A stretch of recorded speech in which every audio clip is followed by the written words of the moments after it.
Hello, everyone, and welcome to episode 157 of the Citrix Session. I'm your host, Andy Whiteside. I've got one guest only with me today, Monica Grismer. Monica, how's it going? It's going well. Thanks, Andy. Good to be here. Glad you made it back safely from your skiing adventure. No broken bones, I think, or am I wrong? No broken bones, but my spirit's broken, not because I went skiing, but because I came back. Sure. Fair enough. Fair enough. My son and I are on the chairlift. He said, "What do you want to do, Dad, later, the rest of your work career?" And I'm like, "I just want to do this. I want to take customers skiing and hang out and talk to them." I feel like there's a market for that. I'm sure There's some a of the market for listeners that. would be down I just got to get, well, maybe I can do podcasts from there and then turn from around. the ski lift. I have Yeah. a friend that actually calls me from the slopes. Oh, I do it all the And time. yeah, just All the time. AirPod in, skiing down a mountain. So, Monica, before we get going, let me do the commercial.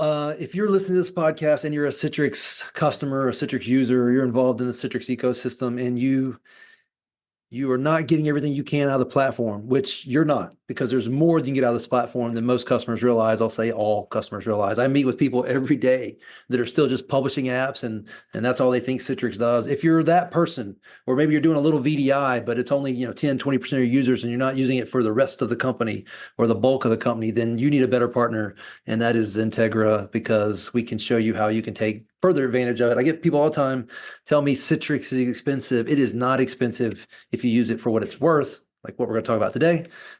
If you use it for what it's really worth, it's not that expensive.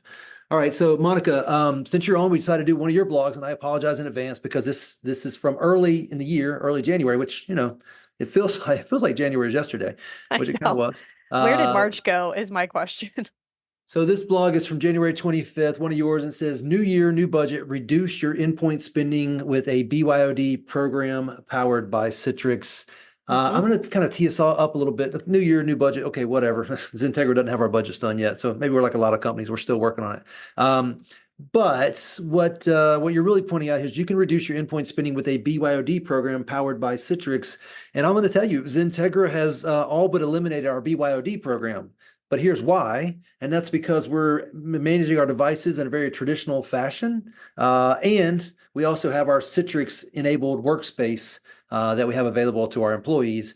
We're kind of doing both because we have so many customers that just don't get it. We have to manage our environment more of a traditional way with digging moats and putting SASE solutions in place, and we do that. At the same time, we have the Citrix workspace, which if you do BYOD at XenTegra, in other words, you have a Mac or you have your own personal device. I have several devices, two of which are managed by XenTegra. One is not, so I have my own BYOD device. If you do it that way, then you get one way and one way only into our environment, and that is through our Citrix workspace that we have available. So am I anti-BYOD? Yes, only because most people are, and they just don't get it. Am I pro BYOD? Yes, at the same time, because I've got the power of Citrix and I have the ability of the workspace to provide access through published apps, published desktops, VDI apps, and SaaS apps, which have the ability to do like a micro VPN connection back into my environment. So, do I talk out of both sides of my mouth? I absolutely do. Do I believe in BYOD? Yes. Do I do it 100% here? No. And I think a lot of customers are going to be in that same situation where they need to do more BYOD. At the same time, they need to be able to manage devices. What do you think Absolutely. about all that? No, I absolutely heard, and that's why we're having the discussion today, right? So some people think BYOD is a bad word, some people think or bad acronym rather, and some people are raring to go. What this why this blog got created and how I worked with the teams were we actually had a value engineering team here at Citrix work directly with customers and saw just how much costs and spending they had, just how much cost they had saved by implementing a BYOD program with Citrix. Hey, Monica, can I So pause you there real quick? please. My first day on the job as a Citrix engineer, I met with a company in Raleigh, North Carolina. I drove through a snowstorm to get there, and I walked in, and the guy set us down, and he put on a whiteboard what they had done a study, and they knew exactly how much it cost to own, implement, maintain, monitor, support, deprovision a Windows computer in their organization. I was like, and he put a number up there, it was $2,500 a year. Like, this job's going to be easy because everybody knows it's already expensive to do it the old way. We need to show them a better Mhm. way. Well, that was the first and last customer 15 years later where that happened. Every customer since can't give me a number proactively around what their PCs cost. Yep. Therefore, how do they evaluate BYOD? But I Right. start that whole conversation with the point that there's this understanding of your current cost before you can have a conversation around what this stuff costs. And if you're one of those people, which is almost all of you, we've got a program that allows a third party to come in and do that study for you. And then all this conversation Monica's going to cover makes sense to everybody involved. Yeah. No, that's great. And I didn't know, Andy, that you offered a program like that. And like we said, we have internal teams here at Citrix, but they can't touch every single customer and do it hands-on for every single individual out there. So going through a partner like XenTegra and having that hands-on approach is going to be great. So when we talk about BYOD or bring your own device policies, we have a number of customers, I'm sure a lot of them are listening, that have a plethora of use cases. We're just at the beginning of this blog talking about the reasons why you would implement a BYOD policy. Maybe your users have locally installed apps on native endpoints who work in a hybrid or remote environment. I work fully from home. My my colleagues work fully from the office. We have different devices across the board. You also may have third-party contractors or partners who need to securely access resources, employees with incredibly mobile roles who can't sit in an office full time just based on what their career is, or also thin or fat client users who work in a hybrid or remote setting, maybe have call centers with thin clients, just tons of scenarios across the board. So there's a number of reasons why you would implement a BYOD policy and things that we've heard directly from our customers on how they use their policies. So I'm assuming, Andy, this isn't news to you. This is the bread and butter of what Citrix does. I'm assuming this is what the customers you work with have these scenarios as well. It's unfortunately a lot of the pigeonholing that customers use Citrix for, Mm-hmm. which has always been my challenge is, okay, you use Citrix for that bad use case where you have contractors or you have bad acting applications that need to work Mm, along locally, applications work locally. You have local applications, you need applications that can't be local because they cause problems, so you make them remote, and then they just kind of limit the use cases to that. But in this day and age, that use case, the BYOD, people who work remote, people we need one way in, one way out, is more relevant and prevalent than ever. So that part has grown even with the pigeonholing. totally. And I think it's also BYOD. You can be in the office as well. I was kind of remiss to not mention that. For me, I'm a Mac user all day long. You can pry my Mac out of my cold dead hands, which might be a little bit of a little bit weird for, folks that are full-time Windows users, but I love my Mac. And I'm on a corporate Mac, but I had a BYOD Mac before and can still do everything I need to do via my virtual desktops and enterprise browser. So, kind of getting into it from the jump, but even when I was sitting in the office full time, still my BYOD policies and management was fully taken care of by Citrix. So let's jump into talking about the user experience because that's always the concern. And Mm-hmm. if you're going to go the route of a presented solution and you're going to do it with anything other than Citrix, good luck. Let's talk about how high definition, what you guys call HDX, which is, Yep. let me explain something real quick. So HDX is the general idea of high definition experience from Citrix. HDX protocol is what we used to call ICA. There's lots of things that make up HDX. All of them combined together in the Citrix world is what leads to this acceptable, if not desirable, user experience for BYOD. Absolutely. And when you think of BYOD and why it might create pause for administrative teams is it does invite a lot of differences in environments, differences in experiences. Someone might bring their own device or be leveraging a device that has a ton of power, a built-in GPU, and then someone might walk in with a Chromebook or a super dated PC. You don't know if they're going to get the same experience across the board if they were just accessing local applications because of the power of their endpoints.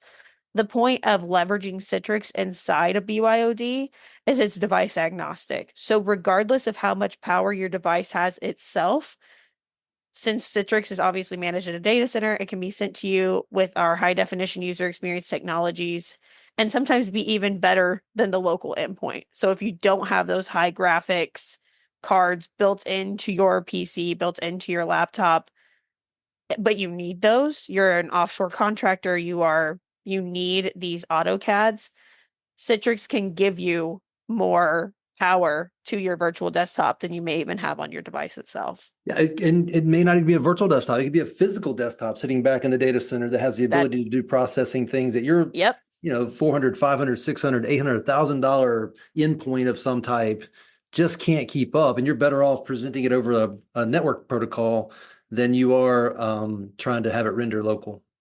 And even with kind of a plug for remote PC there is during COVID and obviously remote PC, which is remoting back into a physical device back at your desk. So if you do have those thousands of dollar devices that have the high workload processing, you can actually remote back into those, have Wake on LAN.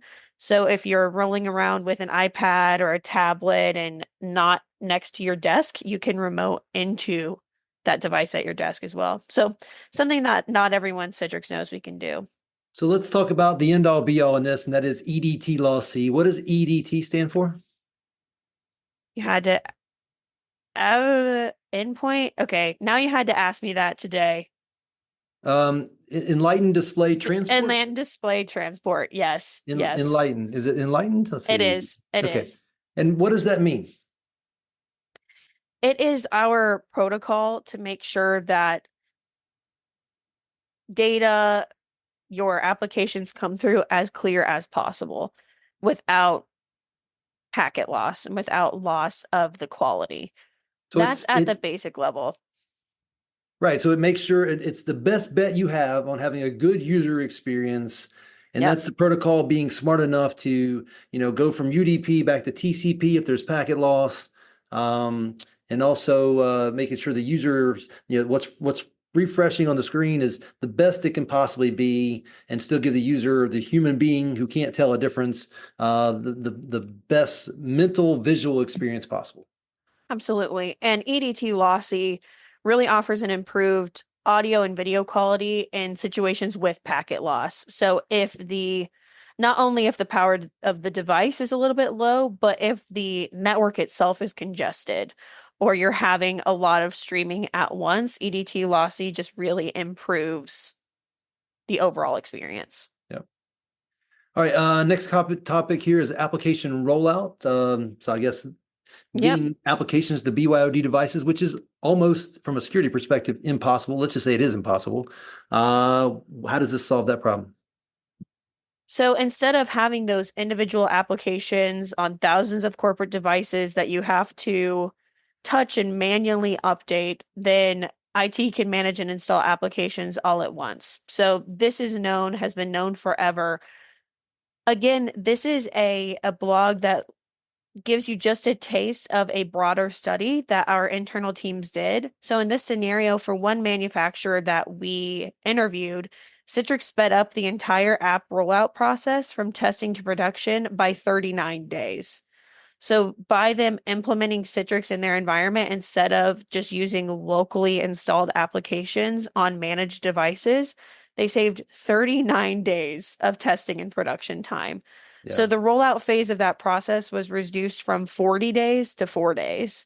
this And yeah, there's even more math in the back end that you can check out in the white paper. But that's nothing to sneeze at when you're thinking of time that your admins are wrapped up in, time that they could be doing other strategic initiatives. time is money, and this time is very valuable 1000%. time. So I'll tell you one of my stories I've probably told in this podcast before. I worked for a Fortune 500 company, security company, somewhere back in my days, and they were sending 90 people around to 30 different locations to roll out SAP, spending a fortune over the course of a year. And I went to the application manager and said, "Why don't we just roll this out through Citrix?" And the answer was, "Well, Citrix is very expensive." I'm like, what are you talking about? Right. These people camping out in hotels for days and days on end is expensive. Fair Plus, when it's enough. time to update or make changes, you're going to go through the same process. It was crazy. I didn't last there very much longer. That, yeah, I can see why. Next section talks about something that people easily get their head around, which is hardware and operations costs. However, when I walk into a lot of accounts, they still can't tell me how much they're spending on this part, which you think Hmm. would be the easiest part. Yeah, absolutely. So something that you can kind of wrap your head around is when you're trying to implement a managed endpoint program, you have to factor in the cost of devices, but also infrastructure, software licensing, hardware, and software operational costs. So again, another piece of our research, implementing implementing a BYOD program powered by Citrix can save in one scenario over $100 per user per year, since Citrix can deliver the same cutting edge experiences as a corporate managed endpoint program. So there's no reason not to switch. So it's these why our team is called value engineering is looking at the broader scope of Andy of what you were just saying. The fact that it's like, oh, Citrix is expensive, but it's like, have you factored in the licensing and the management and the time of all of the other point solutions that you're using? And that's what we did. We did the math for you, and the numbers speak for themselves. So, Andy, I'm curious, you said you can bring in an organization to do this for companies. Is that part of XenTegra? Yeah, we have a tool to do it ourselves, but if you want a third party to do the cost analysis for you, so it's completely separate from us, in this case, our vendor Citrix, yeah, we have a way for someone to come in and do that, and you should do that. Nobody should not know what an endpoint costs them to maintain and operate. And then while we're talking about the cost of all this stuff, I'll throw in one big, wild card in this, and that's the cost of what happens if you get ransomware along the way, Mm-hmm. which, the value of whatever it costs, let's say it's $2,500 a year per PC, per computer, just went to, $10,000 a year if Yep. we're not careful. And that's the trump card in all this for me is, okay, I get it. You don't want to do BYD, you don't want to deliver, you want to deploy, but what happens when, not if, but when you get that ransomware attack that comes from that device that you went out and spent all this money to buy and implement and maintain? Absolutely. The ransomware attack, and even if you just think on a more physical level, what if someone loses their device? Yeah. What if you lose it on a train, you're commuting? These are for remote employees, for hybrid employees. They're moving around with their physical devices. What happens then? So back when I was a Citrix engineer, I literally had a point where I did lose my laptop. I was upset about it, but I was also happy because it was just it was literally a thin client laptop, and I was able to walk around and tell that story, which I was excited about. And then like 6 months later, I found it in my trunk. Good job. Yep. But now you can still tell the story. I'm like, did you not intentionally lose your laptop to tell the story? But I'm hey, just that much of a mess. I mean, fair enough. We all have our moments. But at the crux of this, yes, it's about end user experience. It's about delivering like local experiences, even through Citrix services, but also having that security, having all of the other capabilities that Citrix can help you with, the centralized management, the operational and IT efficiency across the board. I think it really makes this a no-brainer. So again, personal preference for organizations if they choose to implement a BYOD process or not, based on what works best for them, how their employees are located, etc. But if you are looking at BYOD, it doesn't have to be a series of bad words for you. There are solutions like Citrix. Citrix, in my opinion, is the best to And help and you it doesn't have to manage be for the these. whole company. It could be for a subset of company. People get all hung up on all or nothing. Yep, BYOD might just be a great answer for the marketing department that just has to have those Macs. yep. That You're and that's talking to where I one. started. I started with remote sales directors that needed to be able to dial in over a modem, get stuff done, and a Mac department that's set up on the top floor that an advertising department, Yep, marketing department that wanted to use Macs upstairs, and it was the only way they could get to our SAP and Oracle apps. absolutely. Well, Monica, I'll read the last paragraph here. It says Citrix can deliver any kind of application, which is true. We got SaaS, we got server based, we have client based. A lot of people have been using Citrix all these years. They don't know they can deliver either a desktop from a client operating system like Windows 10 or 11, or we can just deliver the application from Windows 10 or 11 in a seamless app. Most people still don't realize that. To any kind of device, anything that runs an HTML5 browser can access a Citrix app, or in most cases, there's a Citrix app called the Workspace app over high bandwidth and low bandwidth connections. I'll go back to previous comment. A lot of people have forever just used Citrix like I did in the early days over these really low bandwidth scenarios, and they got by with it, but yet they wouldn't use it in the high bandwidth scenarios. Well, you're missing the opportunity at that point, because over high bandwidth, it works even better. People just pigeonhole it into the use case that's are the worst. Plus, Citrix saves you money by reducing spending on corporate devices. Long story short, everybody who says Citrix is expensive, they just don't know what they're missing, and there's an opportunity to gain value in the platform along the way that makes the cost of the annual license pretty much insignificant. Agreed.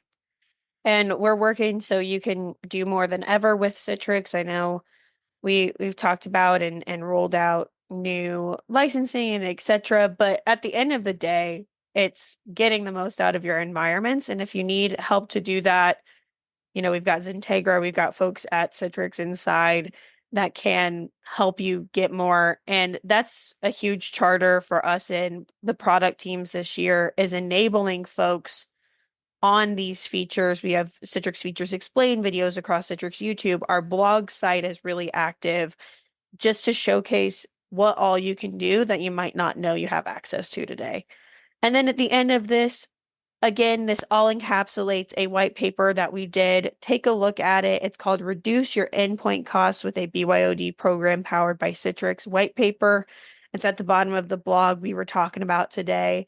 Take a look to see the math and customers like yourselves, how they save money by implementing a BYOD program. Yep.